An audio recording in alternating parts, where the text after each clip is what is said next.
Hi, and welcome to the people watching. So, my name's Colin Parsons.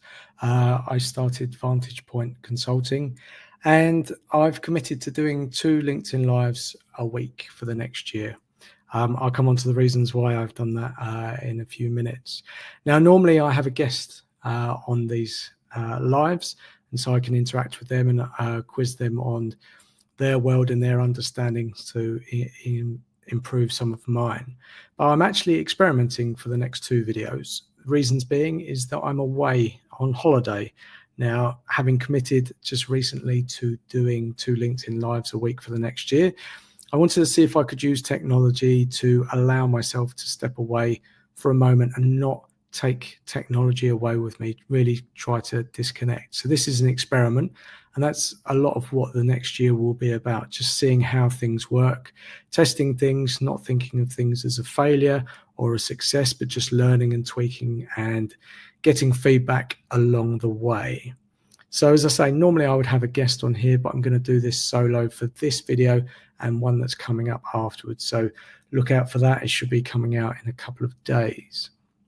Now, I wanted to talk about the psychology of starting your own business. Now, this is actually a topic that I think there's quite a lot into, and I want to preface all of this to say that I'm not an expert. Now, a bit of background for those of you who don't know anything about me. So, I've worked in the financial industry for 25 years. I now live in Luxembourg. And I was let go of my job in consultancy about 18 months ago. Now, as part of that, there's a very good unemployment program here that supports people who have going through unemployment. But ultimately, there is a system whereby you can start your own business, and as part of the unemployment, they give you the support, monthly meetings, etc. And I met a lot of great people along the way, people doing very different things than I'm attempting to do. And I actually wanted to do one of these talks about the psychology of building your own business. And I think it's something that people don't really talk about. I think often if you go onto YouTube like I do, people seem to be celebrated about starting their businesses and how they did it. One person turns a company into $1 billion idea, et cetera, et cetera. And we put these people on a pedestal. But the reality is most of us are not like that. And, those stories are great and can be very inspiring. But for the majority of us, starting our own business can be quite complex. Now, there are people out there who've started their own businesses and continue to do so. But for a majority of people, they're self-employed. They're employed by companies. And so they've been an employee. And the switch between employee and self-employed as a mindset is quite a big shift. And I wanted to really sort of talk about that. Now, again, to preface all of this, we need to understand that everyone's different. I'm different from you, whoever's watching this. And whatever I say in this video now, take what you want from it. Don't take everything, because we're all different. The way that I see the world, the lens that I have approached things are based on how I have either been raised, my beliefs, my background, or anything that's happened to me in the past, or things that I want in my future or I'm currently doing. And I think this is one of those things where I really got stuck. I would always consider myself as quite average, never sort of stood out in any way, general people pleaser, and didn't really sort of put myself forward. And that was okay for a long time. But I've always had this interest in business, all these success stories, and I wanted to be that person. And I think intertwined with all of that, there's things that served me and things that didn't. But I think starting your own business can be a very lonely place. There's things that you don't think about. It's an amazing thing, but it can also be quite a challenging thing. So I also don't believe that everyone should start a business. Now, there are many people out there saying, yes, you should start a business. but I don't even know I should start a business myself. And that's a strange thing to say. I'm just working out if it's going to work out. And that's part of this experiment for the next year, because there's so many aspects to it. And to found a company and to build something depends how you're doing it. Unless you've got someone alongside you, a co-partner, etc., it can be very difficult. And if you have different skill sets, that's amazing, and you can sort of pick each other up where, you know, one of you has a strength in one area and the other in another area, and they can be very collaborative and you can build a great company. But most people that I've come across are starting things on their own, and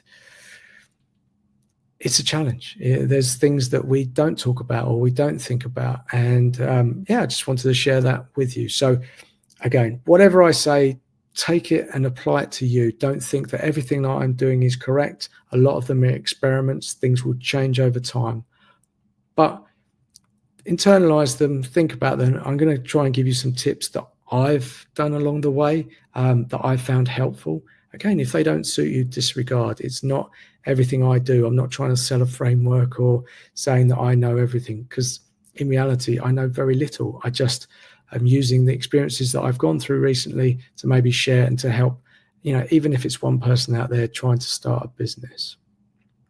So let's kick off.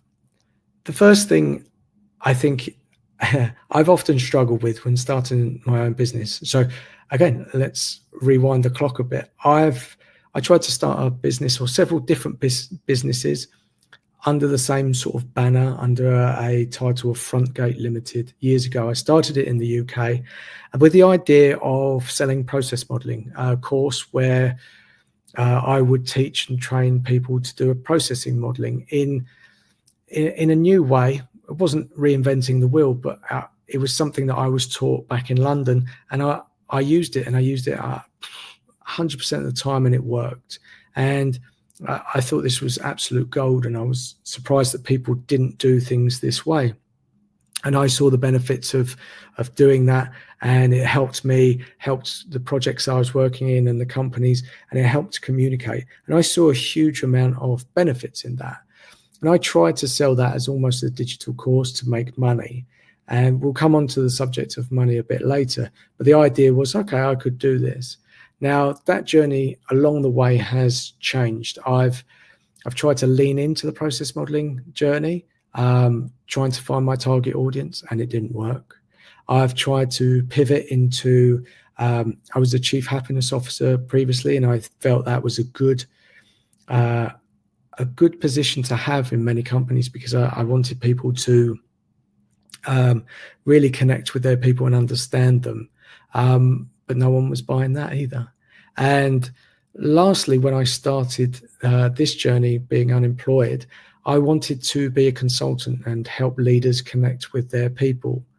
Again, it was either the way that I was positioning myself or just that I wasn't really connected with it. I saw that there was a problem, but I don't think there was really a market for it. And I think when I explained stuff to people about how I thought things would work, it never really landed. And I think it became confusing. And if it's confusing in your own head, when you need to explain stuff to people, then they're going to get confused. And what has recently happened to me is that I have switched. I no longer want to do any of those things. And I have looked completely the other way. And all I have done is committed to saying I will do 2 LinkedIn Lives a week for the next year. Now, this is completely self-funded. Now, there is no money behind this. There is no opportunities. I'm not selling. I'm not buying. I'm just engaging with people.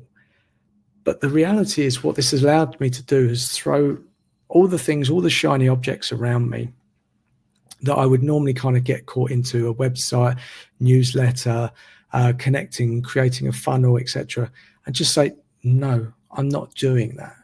And it's really allowed me to minimize what I actually say to people. And that's it. And I keep saying it over and over again.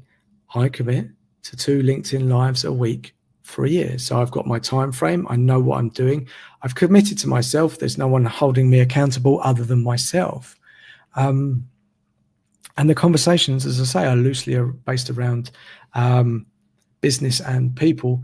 And the reason for that is that I deeply believe that the way we do business is changing. How we show up to our work is changing. What we want from our work is changing. And companies seem very slow to adopt that. And I think those old companies, certainly ones that I've worked at, banking sector, etc., I don't think they're embracing a lot of these things. And I want to change people's mindsets. I want people to understand there are better ways. People don't fit into the boxes. The way that my parents' generation worked no longer stand. And squeezing people through that same sausage machine to create robots that work 9 to 5 doesn't work anymore. And that's not to say that people don't want to work. They absolutely do, but they want to show up in a very different way as who they are, understanding that they can bring real value, not just turn up as a robot. And that's what I want to get out, that message.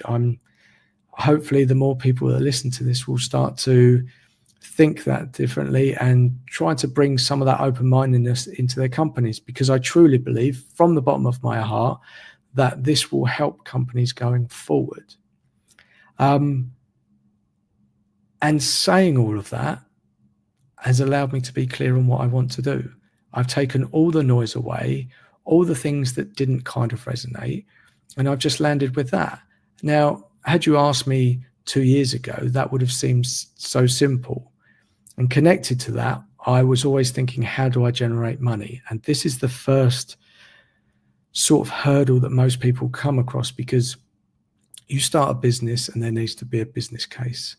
How are you going to generate money? Targeting the right clients.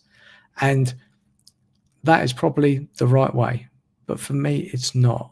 The business case that I created when I started the unemployment journey is very different. I had nothing about these LinkedIn Lives. Now, fortunately, I'm self-funding, and I know everyone's not in that position, but it's allowed me to get clarity on what I like doing. And alongside of this, I have a career coach, and what's allowed me to do is connect with what I think I'm good at. Now, one of those top talents is communication.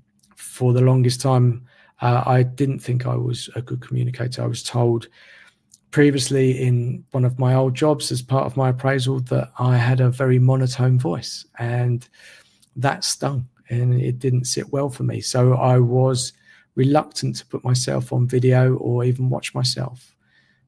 But when I moved to Luxembourg, people actually said they liked the way that I spoke, because I think it was slow and measured and they could understand it, and especially if they were new to English or wanted to learn. And actually it became one of those things that I've leaned into. And because of that, I then realized that it was just someone else's opinion holding me back from something that I'm actually very good at, and I'm getting better. I'm not saying I'm the world's expert at communication, but I'm trying, I'm leaning into it, but more importantly, I'm enjoying it. And because of all of that, it's given me this clarity. The lives, the communication, it's streamlined everything that I do. Everything else goes away. Now, let's switch on to something else in terms of the psychology of starting your own business, which is something I've really struggled with, and it's admin. Now, I am terrible at admin. I'm getting better, but when I see a page of text asking for me to fill out a form, no matter what it is, even if it's actually quite simple, my brain processes this and says, oh no, this is terrible. And I will avoid. I will put menial tasks in front of that thing that I really need to do. I'm aware that I'm doing this, and the other video that I'm going to do is about awareness. But it takes a lot of energy to overcome the things that you're avoiding. And it's really about understanding why you're trying to avoid it. And if you can understand why you're avoiding it, you can either do it yourself or outsource it. Now, luckily, I have people close to me that support me and actually quite like doing some of these things for me. So when I've found it difficult to do, I've leaned on them. So But the important message I would say from all of that is outsourcing is okay, but the responsibility still remains with you. It's my responsibility to show up. I want this company. I want to go forward. I need to be aware of what's being created. I'm not putting stuff on other people to do things for me. I've done that often enough in my past, but this is something for me. And in order to do that, I have to find the courage to do it, to show up and say, right, I'm going to do it. And if that's asking someone to sit with me while I do it, or just outsourcing some of that for a moment, but actually understanding and processing that and being responsible for that admin is a really important part. Because if you start avoiding those things and you continue to do it, I think that's going to be painful in the long run. Now, the next thing is shiny items. I'm a sucker for a shiny item. Create a newsletter, start a website, do a logo, create a funnel. There's all new ways. There's always someone on YouTube, telling you how they've created a lot of value. There's always frameworks, etc. And I've signed up for a lot of them. Now, that's not to say that they're all a waste, but oftentimes they've taken me off track. And I've learned a lot from those, and probably a lot of what I've learned is what I'm now applying. But one of the biggest things is to avoid that. Now, what I've found personally, a big way to help avoid that is just committing to this one thing, to these lives every week. And so when I'm tempted, when I look at those shiny objects and go, okay, yeah, this is important, I can say, is that actually important for the thing that I'm doing? And most of the times, no. Is it going to help me do more LinkedIn Lives? No, a shiny website is not, because no one's asking me about a website. I don't need one to actually have these lives. And it can still be tempting. I'm not saying that I don't like to put my hand in the cookie jar occasionally, but then I realize actually that cookie's not right now. And there are other people that can help me with the website, etc. But I think when you feel that you're not making progress, looking left and right and trying to do something where you feel that you can make progress can seem productive, but the reality is it's not serving you. It's just a distraction. And again, you can only really see that for yourself. You might have people around you, but you're probably not explaining to them on a daily basis of what you're doing. So being aware of your time, being aware of your energy and where your focus goes is super important. There is so many things out there vying for our attention. And if you're not careful, you'll go and do those things. Now, again, if anyone wants to go out there and do a website, absolutely go and do that. It might be the right thing for you. But if you can ask yourself those questions of, is this serving me? Is this actually something? And I think we delude ourselves oftentimes saying, oh, we need a logo or a business card or something like that. And we don't really. If you're unsure if you need those things, then I would say you don't need it. Test it first, experiment, have whatever it is that you're trying to do. Speak to people. So, if you're selling a product, speak to people. And if people are saying, oh, where's your website? Or, oh, do you have a business card that I can contact you? Absolutely go back to those things. But most of the time you don't actually need it, or there's some other way around it. So test it out, experiment before you actually sort of dive in. Now, excuse me, let me just take a sip of water and give your ears a rest. Okay. So this is quite a big one, and it's been a shift for me. I'm the type of person, ever since I was a child, that has lived in the future. I always felt that when I had this, then I will feel confident, or I will feel complete, or everything is or will be great. And I like to daydream, and there's a lot of comfort and pleasure in daydreaming. And as a kid, that's fantastic. I think it's great to think of all of these things. But as an adult and as someone who's trying to build a business, that actually is counterproductive. I've spent my time saying, oh, okay, yes, when I earn this amount of money, I will be free, I'll do this, etc. But I've realized in the last couple of years that I was living in the future. I wasn't living in the present. And so I've really tried to cut that back. I have no idea where this is going to take me, this journey. I know that I'm enjoying it and there's a lot of pleasure in it and I'm learning and I'm good at it. But I have no vision for the future. Now, most people will tell you you need to have a vision of where you need to go to. And the reality is, if you're in an industry, you're starting, let's say you were starting your own bank, you want to be the number one bank in the European market or something like that, it might be easy for you to actually create what that North Star is for you. For me, I didn't. And I kept thinking, oh yeah, I'm just going to be this. And so I kept associating everything with money. Okay, yes, I'm going to be this.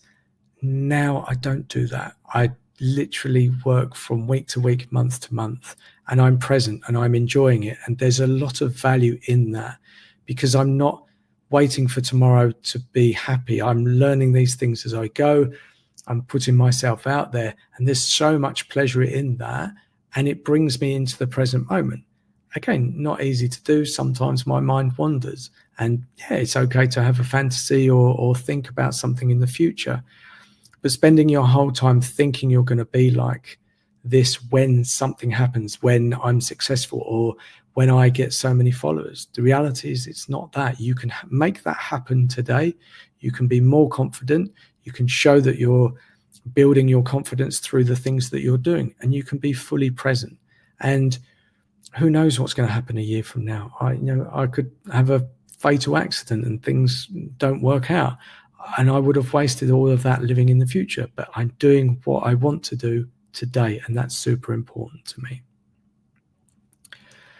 So let's move on to something that can be quite scary: marketing. It's an interesting conversation to have. Marketing and sales. For the longest time, I've thought about sales as being a sleazy thing. Visions of second-hand car salesman keep creeping into my mind when I say that. But I've changed my relationship with marketing. I realized, I think I foolishly, when I started all these businesses, I felt that if I put one video up on YouTube, people will come and flood, and that's how you build audiences. And the reality is that's not the case. Build it and they will come doesn't actually work for that unless you've got an existing following or people like you and you can build that. You do have to market yourself. And this comes back to that, the first point I mentioned about being clear on what actually you do. Don't overcomplicate it, simplify it. And again, simplifying can take a long time. It's been a lot of pivoting for me and a lot of reducing until I got really frustrated and I just said, look, I'm going to do this. But now the marketing will be easier. And it's very strange because I can have a conversation with someone and say, oh, what do you do? And I've got this little tagline, say, yeah, I'm committing to doing 2 LinkedIn Lives a week, loosely based around people and business, because I want to share that I think the old ways of working no longer service us. And I can expand on that or I can make it smaller. But it's a lot easier to market myself. And there's a ton of people out there who will help you with marketing. Some are very good, some maybe not so good. And what I've found is that some of the courses that I've signed up for, there was a lot of people that would help you, but things didn't really resonate. And when I say what I do now, it really resonates. It comes from a place, I would say, not from my gut, not from my heart, but somewhere in there. I really like what I do. I like saying it. I'm not embarrassed. I feel pride in it. And that makes the marketing a hell of a lot easier to do. So one of my last events at the unemployment agency, we did this marketing and we had to do this kind of speed dating where we were changing seats and we were understanding what the other person was doing, what I was doing. I love saying what I was about to do. It makes no sense. And I love the fact that it doesn't make sense and it's goes against everything that any business book will tell you. I loved it. I think it made me feel different. And I felt sure about it. I can't tell you why, but this makes marketing easier. When people are there helping you, saying, okay, we think this and this, if it doesn't land with you, keep going, keep trying. And again, you might not be an expert in marketing, but you understand who you are and what you're trying to get to. And it will take a lot of refining. It doesn't come overnight. But once you find it, just keep saying it. And the more you say it and the more you're happier with it, the better it will get, the easier it will get. It's not bragging. It's not sales. It's just a pleasure to say actually what you're doing. But it takes time, and it takes thought, a lot of frustration, a lot of misdirection. But you'll get there. And marketing is a super important thing. And I haven't mastered it. But even on the start of this recording, I knew that I needed to say, okay, Vantage Point. I needed to say what I do and why I do it. Because the more people hear it, then the more people will come. And the more people will come, they'll tell other people. And that's the marketing. Again, it doesn't need to be salesy. It doesn't need to be boasting. So get away from that vision in your head. If you've got that vision, then I would try and understand why that comes into place, because you might have some blocks in your head. Right. Now, comparing. This is an absolute nightmare for me. So again, as I suggested, I've always felt average. I had an older brother when I was a kid. Well, I still have an older brother, and I still think of myself as a kid. And I always looked up to him. He was my hero. He could always run faster than me, skateboard faster than me, better looking than me.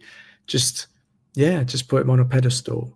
And that extended to other people, whatever it was. I'm not necessarily competitive by nature. I do like to go swimming. If I see someone swimming, I think, oh, they're faster than me. And I continually compare myself. Now, in business, that is going to be an endless suck of energy, because there's always going to be other people. There's going to be people in front of you, the same stage as you, or behind. But the important thing to understand is that we're all unique. My business won't be the same as someone else's, even if they're doing LinkedIn Lives, even if it's the same topic. How things are, where you are in your journey, where you are psychologically in terms of your business, how you're approaching it, how you're showing up, whether it's authentic or not, or you're finding a different angle, everything will be different. Now, I remember when I joined the unemployment agency, there was a super nice lady, and she actually made a lot of progress in her journey, and she was a consultant. And so if Lola, you're watching this, I hopefully you're doing well. But she actually found a client, and she did really well, and she was becoming a consultant. And then she found a client that she was going to sign for a long period of time. And it can be very easy to look at other people and say, oh, I'm not there yet. How is that possible? And to put yourself down and to almost stop. But the reality is, you should try and understand the full picture of other people and where they are on their journey. Now, when people have started their own business at the same time as you, what you need to understand is some people are starting their own business. They've worked in a company, and now maybe they're starting their own consultancy business, or, they worked in a company and they had clients that have encouraged them to start their own business, because then they will go with them and they'll get dedicated service. So some of these businesses that start and seem to take off really quickly, they already had clients almost in the transition. And so it can be very disheartening, but actually understand the bigger picture. Now, there's so many different businesses out there, and I'm just using consultancy because it's easier for me to point out as an example. But that whole world of comparing yourself, and people are going to say things and you're going to internalize it and think, oh, I'm not as good as them, or I'm not as far down the line, or I'm not generating money. But it's your own race. It's no one else's. And how people do business is not how you need to do business.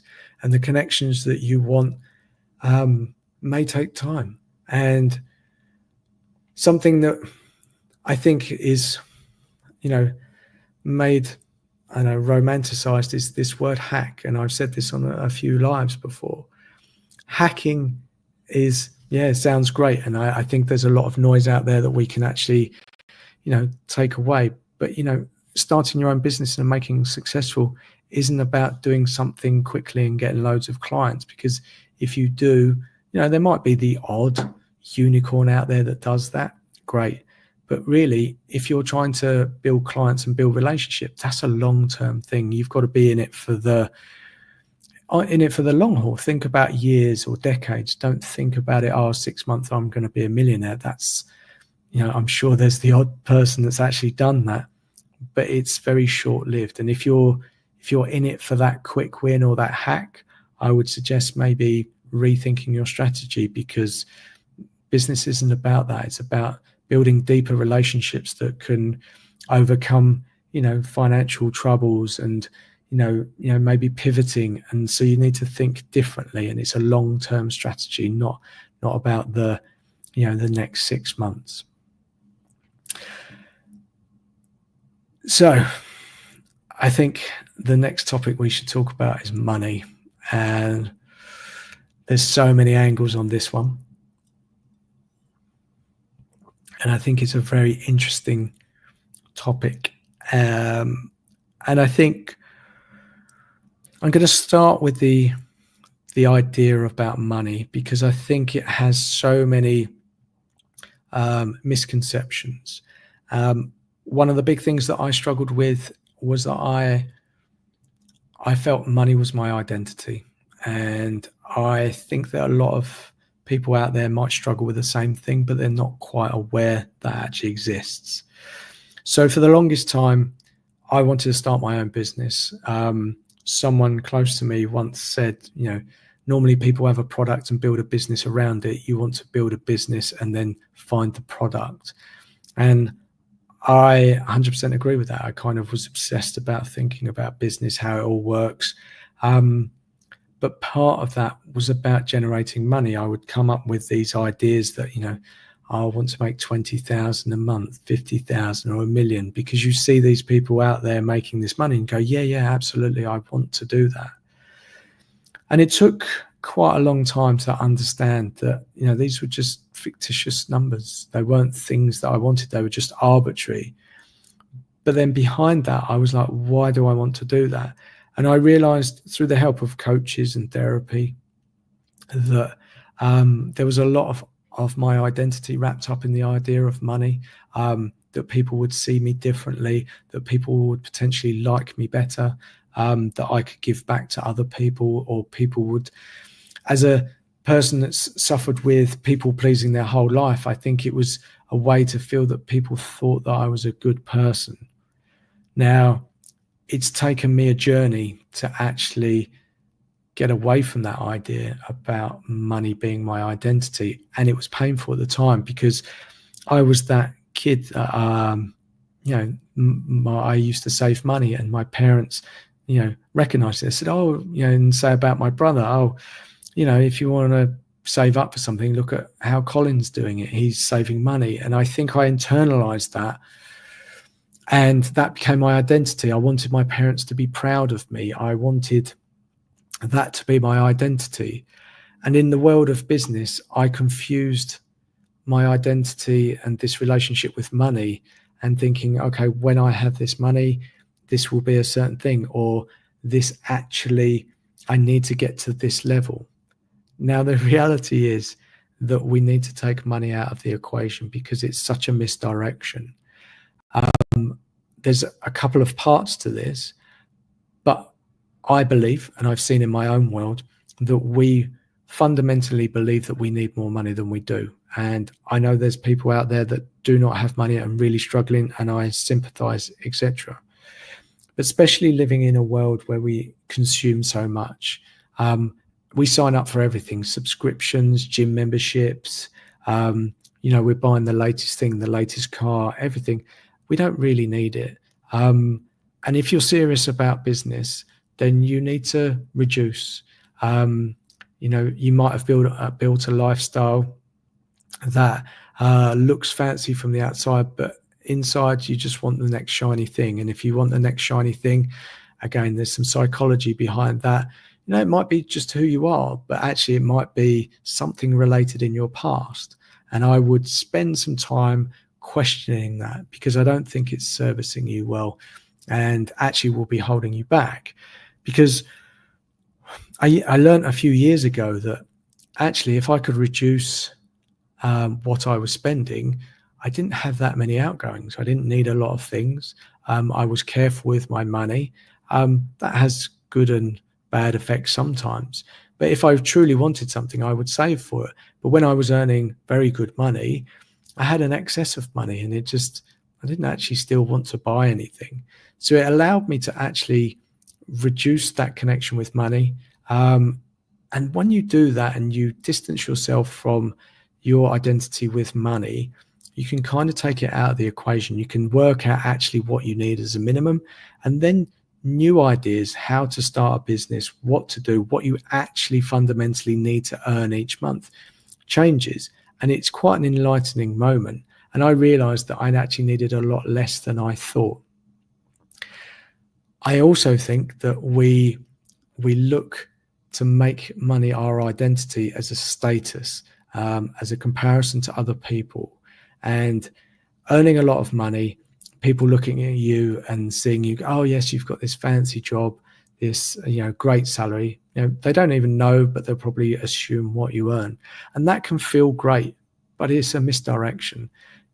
People should like you for you, and you are a great person. You just need to be in touch with that and take that money side out of things. Now, the last part that I'm going to say about money is that I'm self-funding this.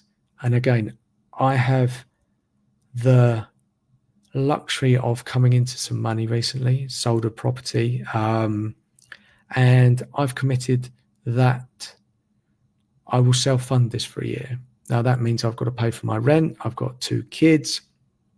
I live on my own. I've got all the other things. I've got a car, etc.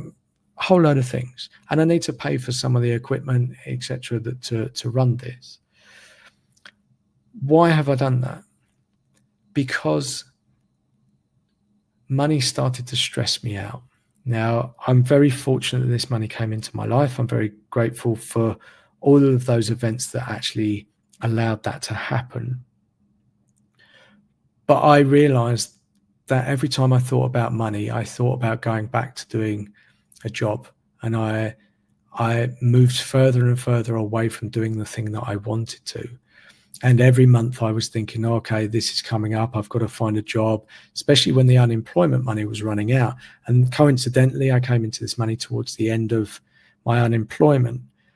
But I realized what that internal stress was doing to me. It was clouding my vision of actually what I wanted to do, or at least getting in touch with what I wanted to do. Because again, there is no sales to what I'm doing. There is just experimenting, doing something that I enjoy for the next year, building a life that I want around my children, around the lifestyle, being able to go back to the UK, see my parents, and understand that what I've said I thought I wanted for the next year, going to experiment, see that everything works. Or is it something that I'm just fooling myself to say, okay, yeah, I want to just pick up my laptop and work from anywhere? Is the reality as I perceive? Now, after that year, I will have come back and tested all of those things, experimented, again, not looking at it a pass-fail, but just understanding, okay, is that the reality? Do I want to go back every month to the UK? Is that possible? Does it fit with the life that I say that I want? Now, behind that, there's money and there's stress. And because of that stress, it was making me think, okay, no, I need to sign up for these jobs, take these things, do part-time, etc., and really move away from the thing that I was trying to do. So I made that decision to remove that, to commit to a certain amount of money. And it's a lot of money. It's not a small amount. But I'm doing that because at the end of it, I can say I've given it a year, I've got the data, I've experimented, and it might seem like a waste to most people, and I get it. But I always believe money will come, and it comes at the right time. And you don't know, if I do this, the opportunities behind it might 10x the money that I've actually spent. But the stress that I hold in my body when I think about all of that money, and I hear people like Alex Hormozi, and he sort of says about the money, and I put that as a stress. And again, this is why I'm doing this video, because we think about the psychology of money and how we have relationships with money is going to be different. How Alex Hormozi sees money, how he portrays it or shares it on YouTube, it's going to be very different. And you need to understand what your psychology is around money. And if it creates you stress, understand why that is, and can you get rid of it? And if you can, negate it, defer it. And it's not avoiding, it's actually confronting it. I thought for a long time, actually just saying I'm going to commit for a year was avoiding. It's not. I'm fully aware of what I need to spend each month. I know it's going to be a lot of money, and I know the reasons why I'm doing it. I'm not avoiding, I'm committing. And that's a really powerful thing. So hopefully you've got most of those up to this point. There's just a few more, so bear with me. Now, this one is around other people. And when I say other people, I mean probably family and friends. Now, this can be a strange thing because depending on your situation, you've probably got parents, friends, etc. in your life, and you want to share with them what you're doing, but they might not get it. A prime example, I explained to my parents what I'm doing. They're not really of the generation of the internet. So when I try to explain it, they're kind about it, but they don't really understand. And that can be quite difficult. I sat down and explained to my friends the other day, and they were very curious about it, but I don't think it's something that they would do. But that's absolutely fine. I'm not here to say that what I'm doing is the right thing. It's the right thing for me right now, and I'm enjoying it, and there's a lot of pleasure in that. But that's not right for other people. Now, the problem with that is that that makes people feel insecure. People will start projecting over you. Your parents want the best for you, and thinking that you're not earning money. From a time when money was quite scarce in my parents' generation, they had to work hard to generate it, and there was this need to keep it. That can be very difficult for them to understand, and even if they are well-meaning, they might not fully understand what I'm trying to do and will project their opinions about things. Luckily, my parents haven't really said that, but it's just an example of the things that you might have to face. You might have a partner, husband, wife, kids, etc., and you're figuring stuff out for yourself. Again, I don't have anything really figured out. I know what I'm committing to. I have a idea of how that works. But the people around me, they can be quite challenging and quite scary. And you need to have a lot of faith, and that's blind faith, because again, I'm not generating any money. So, what's the state of everything in a year's time? Are the kids going to be okay? And you've got to convince yourself a lot of the times, and try and convince other people without being disillusional. We talk about taking risks, but my risks are quite mitigated. I've worked out how much this is going to cost. I've planned it out, and I've worked it from there. Again, that still makes other people uncomfortable, but you need to reassure them, even in times when you're probably not sure yourself, but you have to keep on going, and that's not easy. So it's just something to be really aware of. Now, one of the last topics is it's kind of networking, is kind of community. I found this for myself. I'm quite an introverted person, even though I can be extroverted and be on camera. I like it very much. I don't make friends easily. But what happened during this unemployment workshops is I got to meet a few people, and some of those have become friends and contacts. They work in different fields than I do. But I went to lunch with one of them the other day. Hi, Daniel, if you're watching this. I had a great lunch. And we just talked, and I expressed a lot of the stuff that I was going through, probably most of the psychological things that I've talked around here. And it seemed to resonate with Daniel. And he said, yeah, he was feeling the same things, or he was feeling other things. And sharing that, having people going through similar things, and it doesn't need to be identical, it can be in different industries. Again, people can be in advance or they can be behind you, is super important. And there are obviously paid communities, there are general communities, you can start your own. But I think this is really important because, you know, even those people around you, like your family and friends, who can be super supportive, they're not always going to get it, and they're not going to understand when those lows hit, you know, what's going on. You know, you haven't found any clients, you haven't made any money. They won't necessarily get it, and they'll, you know, try and big you up as much as possible, but they're probably not going through it themselves. If you find those people, you know, lean into them. You know, I found that actually most people starting their own business don't have it all worked out. Yes, there are some, and they can become mentors or they can help you along the way.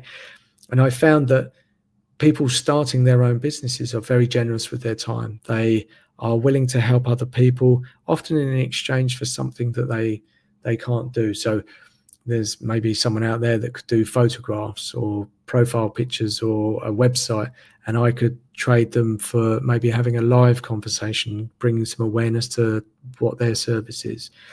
There's many ways of doing things, and it doesn't need to be around money. Just ask people, because I think there's a lot of people out there in a similar situation that really could do with a boost. And it can be very lonely, especially, you know, the businesses that we try and do. I sit here in my apartment, I've got a computer, yeah, I can pick up the phone, but there's nothing like having contact with people. And yep, do it virtually. But I would also suggest going out, getting a lunch, and it might be that you're trying to watch your money like I am, but that money for that lunch is super worth it. Just going and having a conversation is making yourself feel better.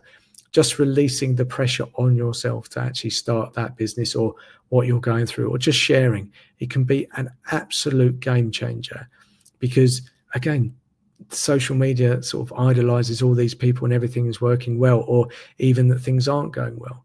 But have real conversations with people, honest conversations, explain things, because you could either help someone or help yourself, or both. And that can be so powerful, because you don't know. You might become a partner with that person, you know, a sounding board, or even, you know, start a company together.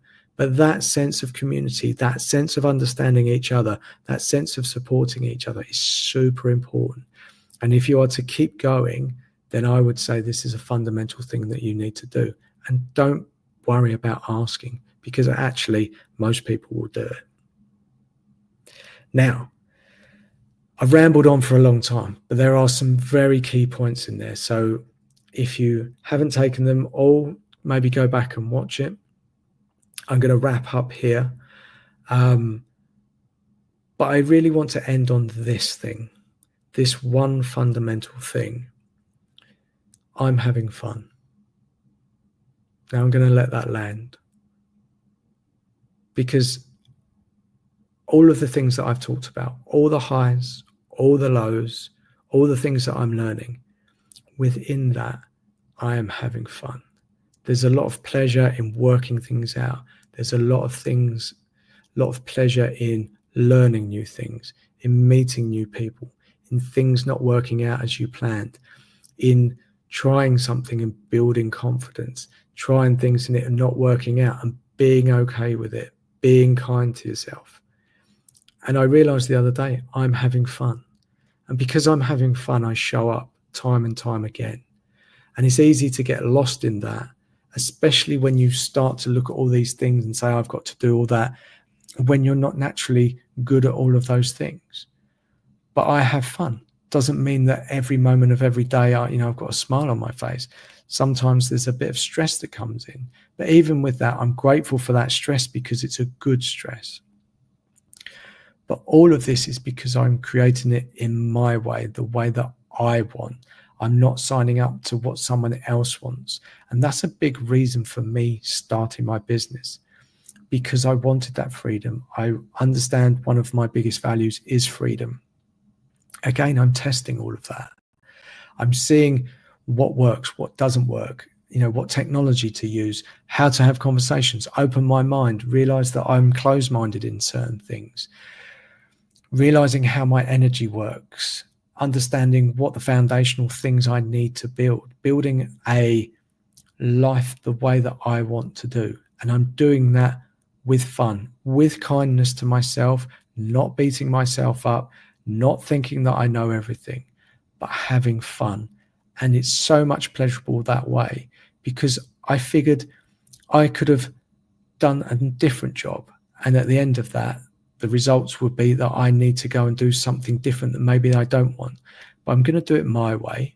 I'm going to enjoy it. I'm going to have fun. And at the end of it, yeah, I'm going to have spent a lot of money. And yes, there might have been misdirection, but I'm going to learn stuff. And because I'm having fun, it allows me just to ease off, stop being so hard on myself, see everything as an opportunity to learn or to gain, and to make fun of myself, to put myself out there and be more authentic, be who I am, not trying to project myself as someone who's got it all together, because I really don't. And for the longest time, we've been told, a business needs to be professional, but why can't it be enjoyable? And I'm challenging that for myself. I'm saying, yeah, I'm having fun. Okay, how do I do it? There's loads of ways. You can trick yourself, or you can just realize that it's actually a good thing. There's a lot of pleasure in things for me. So one of the things is I wanted a nice computer. Yeah, it cost a bit more, but every time I use my computer, I'm super happy. I look at it and I think, yeah, that's great. I'm not putting myself in jeopardy. I could afford it. It was the right time. I waited for it, but I like it. The things that I have around me support me. I have fun, enjoy it, and I remember to laugh. And it's a journey. There's a lot of psychology behind it. I think enjoy it as much as possible. Be aware of the things that are serving you. Be aware of the things that aren't serving you, and see if you can adopt those or get rid of them at least. So I hope that was useful. I've got another video coming up in a couple of days around awareness and why it's a superpower. And yeah, I hope you get a lot from this. I guess in a lot of ways, it's something I wish I'd have told myself a long time ago. But again, as I started this conversation, don't take everything that I do as the thing that you need to do. Work out who you are, how you want to do things. Starting your own business can be scary, but is it a good scary or a bad scary? Do you want to partner with other people? Do you want to do it on the side of a full-time job? Do you want to just jump into it? Work all these things out. But I think understanding what you want to do, spend that time, and you think you might be behind the curve, but actually you'll catch up a lot quicker than you realize if you spend time thinking about these things. But make it about you. Make it about the thing that you want, because I think along the journey, you're going to need that resilience in order to do it. So hope you got some value from this. I had a lot of fun recording it. I'm enjoying probably watching the playback at some other point on my holiday. So I hope this works. If there's any comments, please just send me a message. I've got more lives coming up with other people more interesting than myself, probably. But yeah, send me a message if you want to do a live with me. You've got something you're starting or you want to share with the world. Let's have a chat. Send me a direct message. Go to my LinkedIn profile. Schedule a chat. We can just have a 15-minute call and see if it works for you and me. So that's it from me. Hope you enjoyed it, and look out for the next video. Cheers, everyone. Bye.